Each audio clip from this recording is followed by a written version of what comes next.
I've been doing this quite a while, and one that particularly comes to mind. It's probably,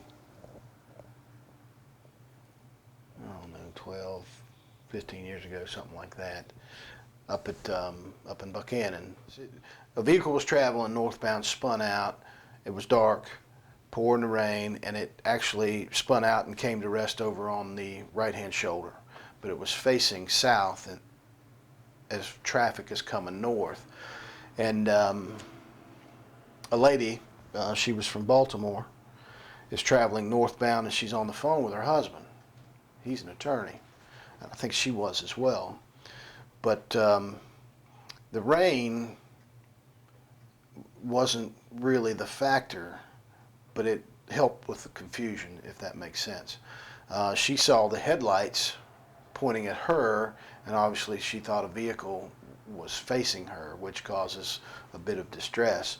So what she did was change lanes abruptly, and due to the weather conditions, she started to spin as well. Well, she came across in front of a tractor trailer and struck the guardrail, which didn't let her leave the roadway. And of course, she comes across, strikes the guardrail. She doesn't exit the roadway, and she's T-boned by this tractor trailer, which carries her all the way down the hill, and she comes to rest on the bridge, against the tractor trailer.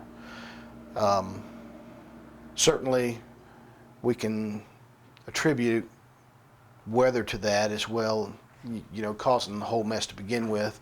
Driver error, driver distraction, any way you want to do it. But I guess the thing that sticks in my mind the most, and I worked this particular crash, the whole time that we're sitting there working it, the phone's laying below her in the floorboard, and she's still in the car. The tractor trailer caused the B pillar in the car to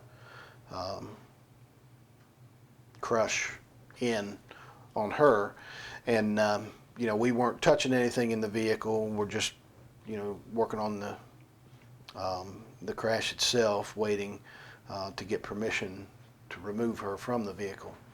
And the phone kept ringing and kept ringing and kept ringing, and for an hour kept ringing. And of course they ended up calling down here to Salem. The husband did, and says, listen, I was on the phone with my wife. The phone got cut off. He said,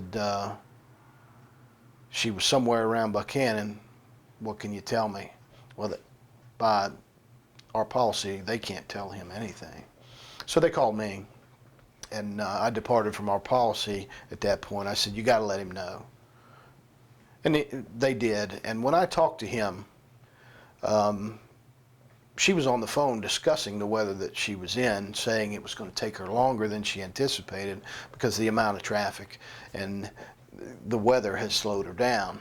And it sticks in my mind, he told me that he knew something happened because she said, oh God. And then the phone went dead.